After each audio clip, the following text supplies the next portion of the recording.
Level 1. Recruit. The bus doors open at 0200. Cold air hits your face before your boots touch the pavement. A drill sergeant stands under a floodlight screaming for movement before anyone fully wakes up.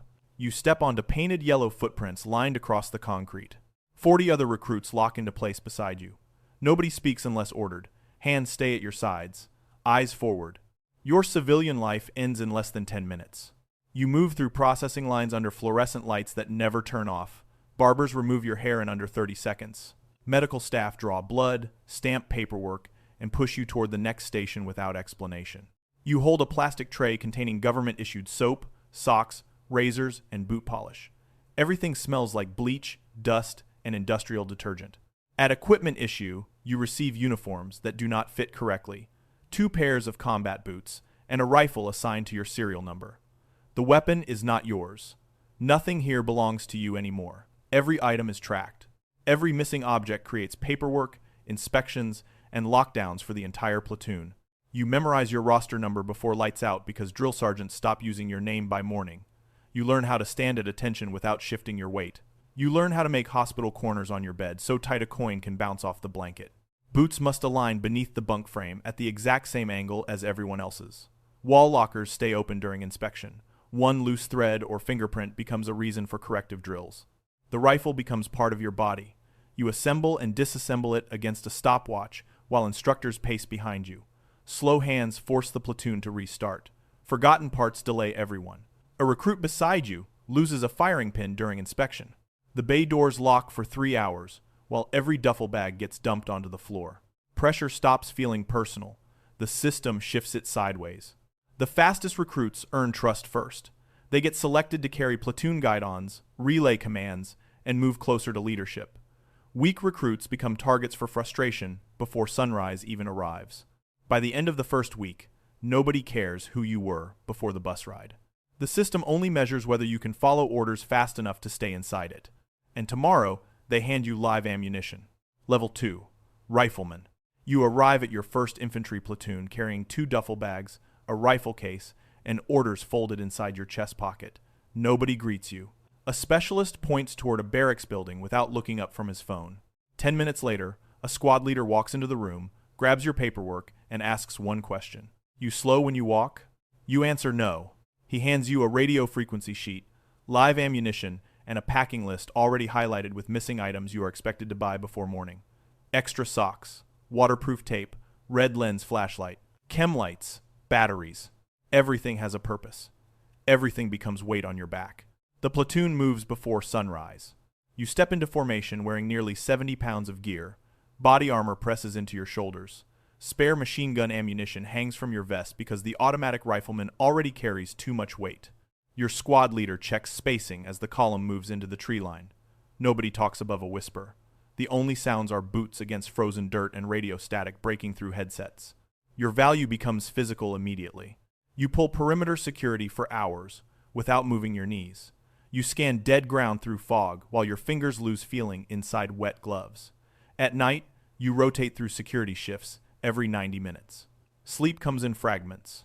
A missed movement outside the wire forces the entire squad awake. During live-fire exercises, you clear trench systems and abandon structures room by room. Muzzle discipline matters more than speed. One negligent sweep across another soldier during training stops the exercise cold. Instructors remove people for less. The radio never leaves your side. You learn how to report grid coordinates without clogging communication channels. Short transmissions, correct sequence, no wasted words. A recruit in another squad misreads a coordinate during maneuver training. 2 teams move toward the wrong checkpoint. The exercise pauses while officers reconstruct the timeline over the command net. Mistakes spread outward fast. Weapon maintenance becomes survival mathematics. Carbon buildup inside the chamber causes stoppages during blank fire drills. Failure to clean optics properly blinds night vision under rain and mud. Weak conditioning slows movement pace during forced marches, forcing stronger soldiers to redistribute batteries, ammunition, and medical gear across the formation. Nobody complains directly. They just stop trusting you. The strongest riflemen gain access first. Advanced schools, machine guns, recon attachments, radio operator duties. Squad leaders remember the soldiers who solve problems before being told. The weak ones Carry weight until the platoon learns their limits. By the end of the field cycle, you understand the system differently now. You are no longer being trained to exist inside it. You are expected to keep it moving. Level 3. Team Leader. Your squad leader stops outside the barracks one morning and hands you a laminated roster card with 4 names on it. Then he gives you a movement route, a radio call sign, and a simple instruction. Keep your team alive and useful. That is the promotion. No ceremony. No extra pay worth noticing. Just responsibility transferred downward. You stop thinking only about your own gear after that day. Before every patrol, you inspect 4 soldiers standing in front of you under red lens flashlights. Weapon bolts locked forward, lasers mounted correctly, batteries fresh, water topped off, night vision lenses clean, tourniquets visible. You check every strap, every magazine, every radio frequency, because one overlooked detail spreads problems across the entire patrol. A private forgets spare batteries during a night movement exercise. His optic dies halfway through the route. Your team loses visual coverage on one side of the formation. The squad leader notices immediately. He does not yell at the private. He asks why you missed it. Pressure changes shape after that. During patrols, you assign movement formations, depending on terrain. File formation inside tree lines. Wedge formation crossing open ground. You control spacing by hand signals and pacing speed. Too tight, and one ambush hits the entire team. Too loose, and visual contact breaks during low visibility. Inside urban clearing exercises, every corner becomes timing and positioning. One soldier covers windows. Another holds rear security. You move through narrow hallways while instructors watch for muzzle discipline and dead space. A single missed doorway forces the entire lane to restart. You begin correcting people constantly. Close the gap. Watch your sector. Move faster. Slow down. The hardest part is not tactics. It is consistency. One exhausted soldier cutting corners with equipment checks creates risk for everyone else. One undisciplined rifleman talking during movement destroys noise discipline for the squad. Weak habits spread faster than strong ones. Then casualties get introduced into the exercise. Halfway through an assault lane, a simulated explosion drops 2 soldiers onto the dirt with fake injuries strapped across their uniforms. The assault line stalls immediately. You drag one casualty behind cover while reorganizing the remaining shooters to maintain security. Ammunition counts change. Fields of fire shift. The formation compresses under pressure. Nobody waits for instructions anymore. They wait for yours. Senior NCOs stop evaluating you as an individual soldier after that. They watch how your team moves, how quickly they react, whether they trust your commands under stress. A strong team leader multiplies combat effectiveness. A weak one spreads confusion through the platoon. By the end of the cycle, you realize something important. Authority no longer feels like status. It feels like accountability attached to 4 other lives. Level 4, Squad Leader. You receive the operational overlay folded inside a plastic map case 30 minutes before sunrise. Grid coordinates, movement routes, rally points, phase lines drawn in grease pencil across terrain you have never walked before. The platoon sergeant gives a short briefing beside a Humvee with the engine still running. Then he looks at you and says, "Your squad is lead element." That changes the entire morning. You gather 2 fire teams around a dim red flashlight while exhausted soldiers kneel in wet dirt checking magazines and tightening helmet straps. Some of them slept less than 3 hours. One still has dried mud covering his sleeves from the previous field problem. None of that matters now. You brief the movement plan anyway. Routes, sectors of fire, support by fire position, flanking assignments, casualty collection point, radio frequencies, contingency actions if communication breaks. Everyone watches you while pretending not to. The live fire exercise starts before daylight reaches the tree line. Machine guns open first from the support position. You coordinate suppressive fire while directing the second fire team to maneuver across open terrain toward the objective. Distances matter, timing matters more.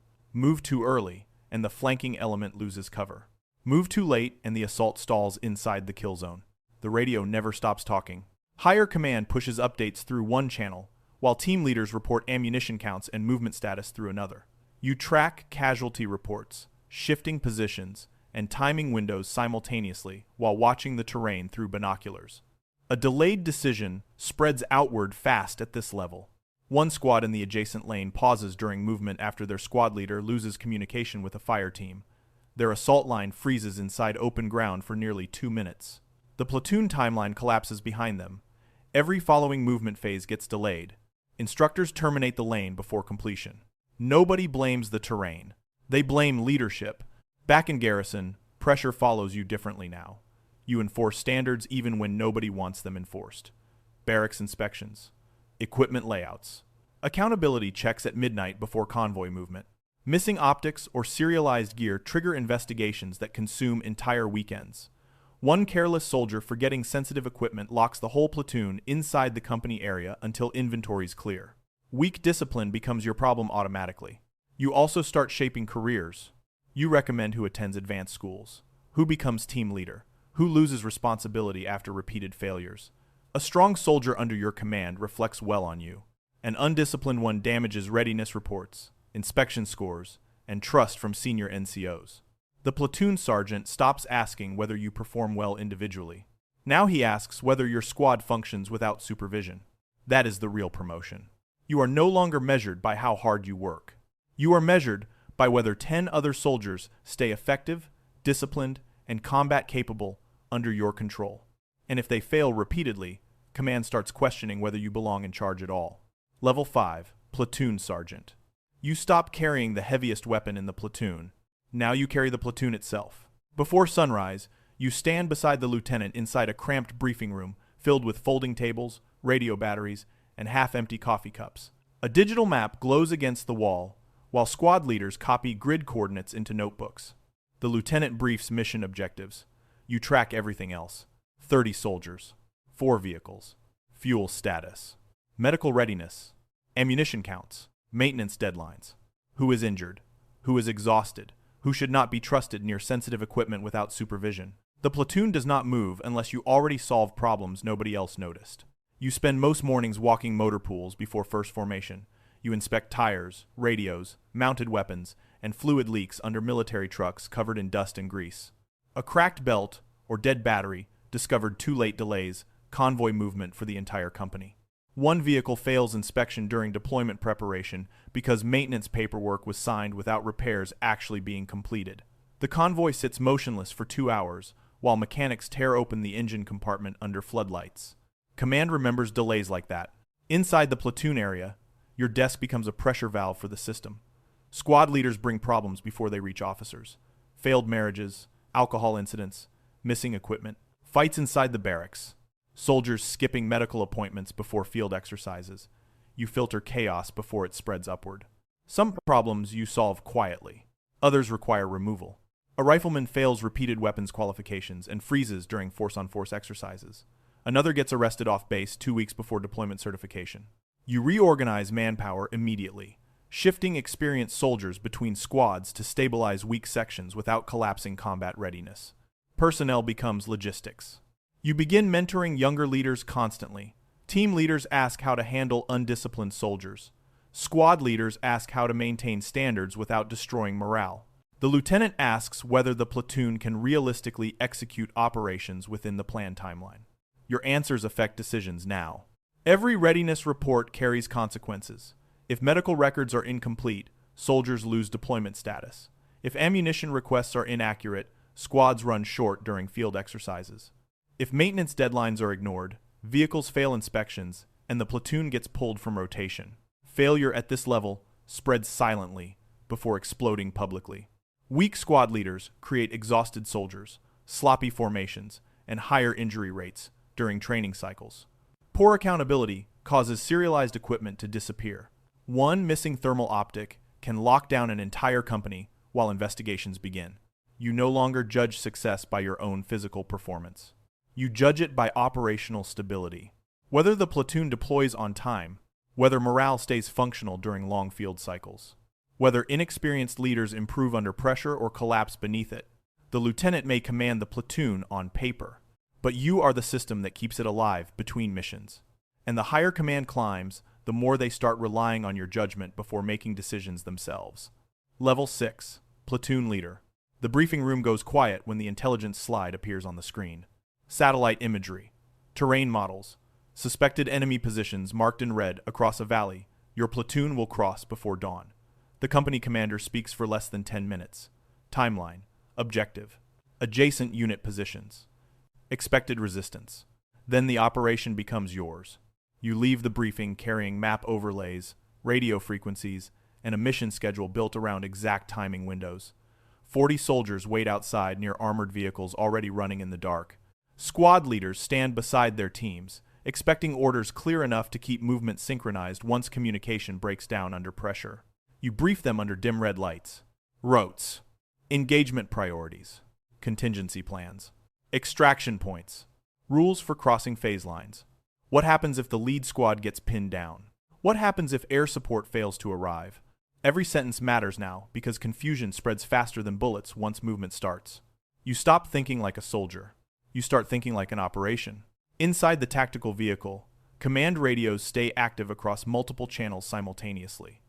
One network connects you to company headquarters. Another tracks adjacent platoons moving along parallel routes. Artillery coordination moves through separate frequencies controlled by fire support teams monitoring target grids in real time.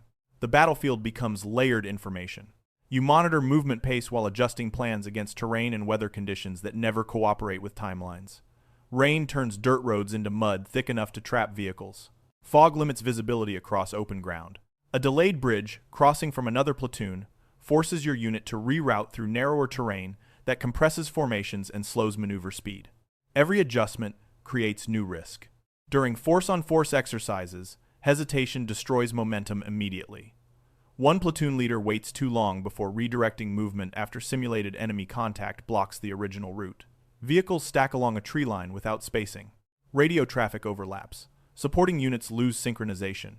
The assault window closes before half the company reaches the objective. After-action review lasts longer than the exercise itself, because mistakes at this level affect multiple units at once. You coordinate constantly with armored support and indirect fire teams. Grid references, danger close distances, friendly movement markers. Incorrect coordinates create catastrophic outcomes even in training environments. One officer transmits outdated position data during a live fire rotation.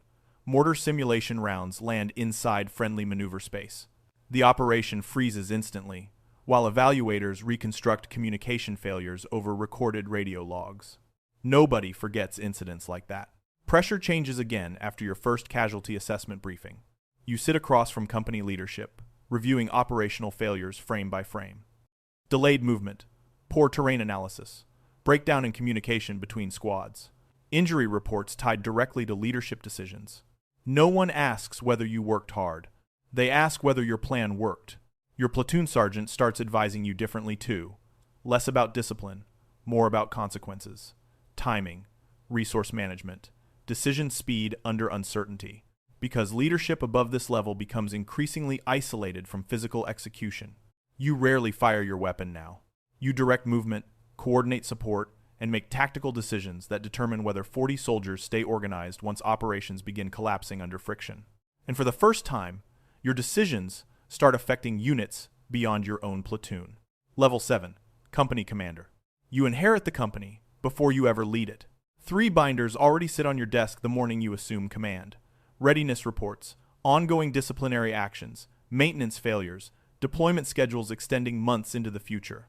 The first sergeant stands beside you while explaining which platoons are reliable, which officers create friction, and which soldiers are already preparing transfer packets because morale collapsed under previous leadership. Over 100 soldiers now operate beneath your decisions. The command ceremony lasts less than 30 minutes. The responsibility starts immediately afterward. Your office becomes a coordination center more than a workspace. Training calendars cover the walls. Field exercise timelines overlap with maintenance cycles, medical evaluations, weapons qualifications, and transportation schedules. Every decision affects multiple systems simultaneously. You approve the next quarter's training plan before lunch. Live fire exercises, convoy operations, urban assault rotations, night movement certifications. You balance training intensity against injury rates, equipment wear, and deployment deadlines. Push too aggressively, and vehicles break down faster than maintenance teams can repair them. Slow the schedule too much, and combat readiness scores collapse during battalion inspections. Nothing operates independently anymore. Every morning begins with staff updates from platoon leaders, logistics officers, and maintenance chiefs. Fuel shortages, delayed repair parts, expired medical certifications, ammunition allocations reduced by battalion headquarters. You coordinate constantly with transportation sections and supply networks just to keep the company operational through the next field cycle. One missing shipment changes entire training schedules. One failed inspection damages your reputation upward. You start removing people quietly. An officer repeatedly misses operational deadlines and loses control during planning briefings. You pull him from leadership before deployment preparation accelerates further. A platoon sergeant with strong combat experience but poor discipline creates constant investigations inside the barracks. You transfer him out before the command climate spreads downward into the rest of the company. At this level, weak leadership becomes contagious. You also decide who advances.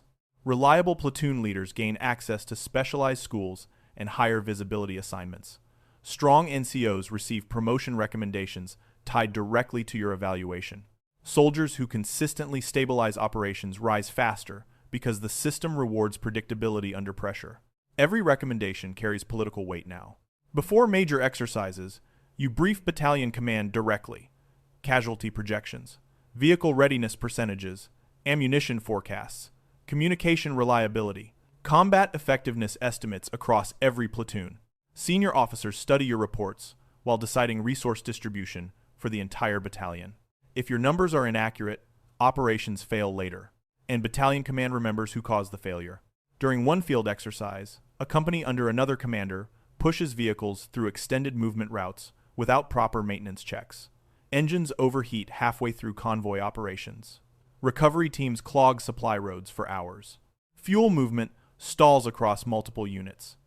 The battalion cancels the remainder of the exercise while commanders explain delays to brigade leadership. One company's negligence disrupted the entire system. Pressure feels different now because mistakes no longer stay tactical. They become administrative, political, career-ending. One negligent officer under your command mishandling classified materials can trigger investigations reaching division headquarters. One poorly supervised live-fire accident can freeze promotions across your leadership team for years. One toxic platoon environment ignored too long can destroy retention rates throughout the company. You stop controlling a battlefield position. You start controlling an ecosystem. Morale, readiness, discipline, resource allocation, leadership culture, operational credibility. The company reflects your standards whether you are physically present or not. And the higher headquarters notices which commanders consistently stabilize chaos without drawing attention to themselves. Because success at this level no longer grants only authority. It grants access deeper into the command structure, where strategy, politics, and institutional power begin merging into the same system. Level 8. Battalion Commander. You enter the operations center before sunrise while the building is still quiet except for radio traffic and the low hum of projection screens. Digital maps cover entire regions now instead of single objectives. Colored markers track convoy routes, deployment schedules, maintenance deadlines, and personnel shortages across multiple companies operating at the same time. Hundreds of soldiers move through systems you are expected to control without direct contact.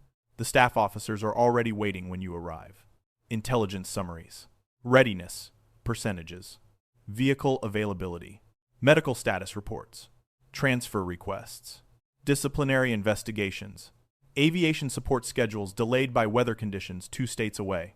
You review everything before the first briefing begins, because one overlooked detail at this level spreads failure across the battalion before noon. Your role stops feeling military in the traditional sense. It becomes operational management under permanent pressure. Every company commander wants more resources than you can provide. More fuel, more vehicles, more training time, more qualified personnel. You decide where support goes first based on mission priority, deployment timelines, and readiness projections tied directly to division requirements. One weak decision leaves another unit exposed later. You approve deployment rosters months in advance while balancing experience across the battalion. Too many senior NCOs concentrated inside one company weakens the others. Too many inexperienced replacements create instability during field operations. Personnel distribution becomes strategic planning disguised as administration. The battalion staff tracks everything constantly.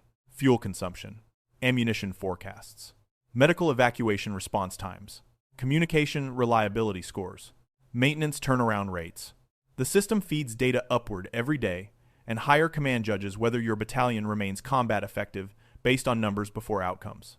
You coordinate with installations far beyond your own command footprint now.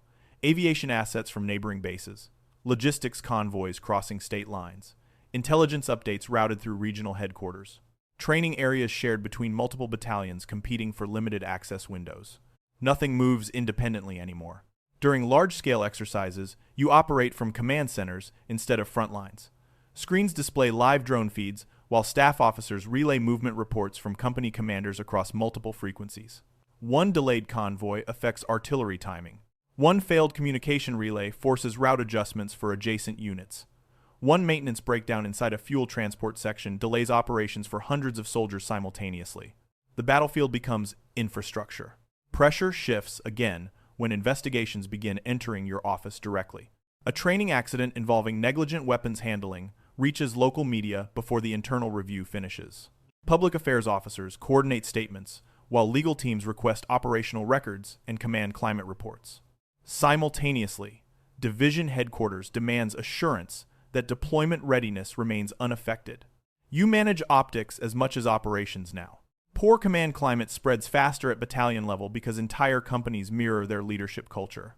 Weak commanders create higher disciplinary rates, lower re-enlistment numbers, and rising transfer requests across entire formations. You monitor morale through reports, evaluations, and retention data because instability inside one company eventually affects operational performance everywhere else. A battalion from another brigade fails a major deployment certification exercise after repeated logistical breakdowns and communication failures between subordinate companies. Vehicles run out of fuel during maneuver phases. Ammunition deliveries arrive late. Casualty evacuation timelines collapse under confusion. Division observers terminate the exercise before completion. The battalion commander disappears from promotion consideration within months. Everyone notices. Failure, at this level, becomes institutional memory. You begin spending more time evaluating leaders than directing missions personally. Which commanders stabilize pressure without supervision? Which officers create polished reports that hide operational weakness underneath? Which senior NCOs maintain discipline without destroying morale? Because leadership selection becomes the real battlefield now. A strong battalion commander creates consistency across hundreds of moving parts. A weak one creates friction that compounds across every operational layer beneath him. You stop thinking in terms of squads or platoons entirely. Now you think in readiness cycles. Deployment windows, regional force requirements, sustainment capability, organizational endurance. Your decisions affect training, quality, deployment success, leadership careers, and the operational credibility of the battalion across the entire division structure. And success no longer grants just authority. It grants access upward into strategic planning environments where military operations begin merging with institutional politics, national priorities, and long-term command influence far beyond the battlefield itself. Level 9. General Officer. The room has no windows. Large digital maps cover entire walls, tracking military assets across oceans, borders, and air corridors in real time. Intelligence officers stand beside glowing screens summarizing satellite imagery, cyber activity, insurgent movements, fuel disruptions, and foreign troop positioning before sunrise even reaches the capital. You no longer arrive carrying a rifle. You arrive carrying national consequences. Civilian leadership sits across the table waiting for recommendations. Defense officials, policy advisors, intelligence directors. Every person inside the room controls part of a machine larger than the military itself. They do not ask whether operations are possible. They ask whether the consequences are acceptable. A regional conflict escalates overnight. Allied positions request reinforcement. Intelligence agencies warn of supply chain vulnerabilities across nearby ports. Naval assets need air cover before deployment routes become exposed. Every option costs billions of dollars, political leverage, or strategic positioning. You authorize movement orders anyway. Carrier groups reposition across international waters. Airlift squadrons redirect transport aircraft toward forward operating bases. Ground units receive deployment warnings, while logistics commands begin calculating fuel, ammunition, and sustainment requirements measured not in days, but months. The scale becomes difficult to visualize. Entire divisions move because of signatures attached to your briefing packet. At this level, military operations stop existing independently from politics. Every recommendation travels through layers of diplomatic consequence before execution begins. Allied governments negotiate operational access. Intelligence agencies protect classified collection methods. Civilian officials calculate media response before approving public statements. You spend as much time negotiating as commanding. Inside secure conference calls, Allied commanders argue over deployment priorities and resource distribution. One nation wants air defense systems protecting infrastructure. Another demands armored reinforcement near contested territory. Intelligence agencies refuse to expose surveillance capabilities without political guarantees. Everyone protects their own interests first. You coordinate compromise while keeping operational timelines intact. The battlefield becomes international pressure management. Funding decisions reshape military capability long before combat begins. You approve modernization programs worth billions of dollars. Drone integration, cyber warfare expansion, vehicle replacement contracts, long-range missile systems, combat readiness projections extending years into the future. One failed procurement decision weakens operational capability for a decade. One delayed modernization cycle leaves future commanders fighting with outdated systems against evolving threats. You stop solving immediate problems. You shape the future structure of military power itself. Senior officers report directly to you now. Corps commanders, intelligence directors, strategic planners. Some are loyal. Others protect influence networks, built over entire careers. Internal rivalries become constant background noise inside every major decision. A failed operation creates opportunities for ambitious leaders waiting above or beside you. One regional commander underestimates insurgent supply routes during stabilization operations overseas. Convoys begin taking repeated losses across contested terrain. Media coverage escalates. Congressional pressure follows. Allied governments question operational competence publicly within days. You remove him before the situation spreads further. Another theater commander repeatedly inflates readiness reports to secure additional funding allocations. Maintenance failures and personnel shortages surface during inspections. You restructure the command chain immediately, replacing multiple officers before deployment credibility collapses completely. Leadership at this level becomes controlled elimination. Weak commanders cannot remain inside critical positions once failure scales nationally. Every crisis overlaps with another. Natural disasters, requiring military logistics support, cyber attacks, targeting communication infrastructure, political protests outside overseas bases, escalating border tensions, public media scrutiny following operational casualties. You manage all of it simultaneously because battlefield performance now connects directly to diplomacy, economics, and public perception. A delayed decision costs more than time. It costs alliances, strategic positioning, international leverage. Sometimes lives measured in thousands instead of dozens. Pressure becomes quieter here. Nobody raises their voice inside these rooms. Nobody needs to. The consequences already speak loudly enough. A failed operation can destabilize entire regions. Poor political judgment damages relationships built over decades. One careless statement during a press briefing can trigger international backlash before troops even deploy. And still, the institution keeps moving. Operations centers continue tracking force readiness around the clock. Intelligence feeds update every hour. Deployment plans evolve constantly against changing threats and political priorities. Younger officers study decisions made in rooms they will never enter.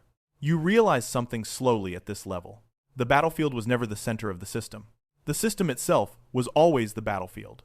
Power no longer comes from controlling soldiers directly. It comes from influencing budgets, doctrine, alliances, command structures, strategic priorities, and the flow of national force across entire regions of the world. You no longer operate inside the military machine. You influence the direction it moves. And somewhere far below, another recruit is stepping off a bus at 0200, standing on painted yellow footprints, entering a system shaped by decisions made in rooms like this long before he ever arrived.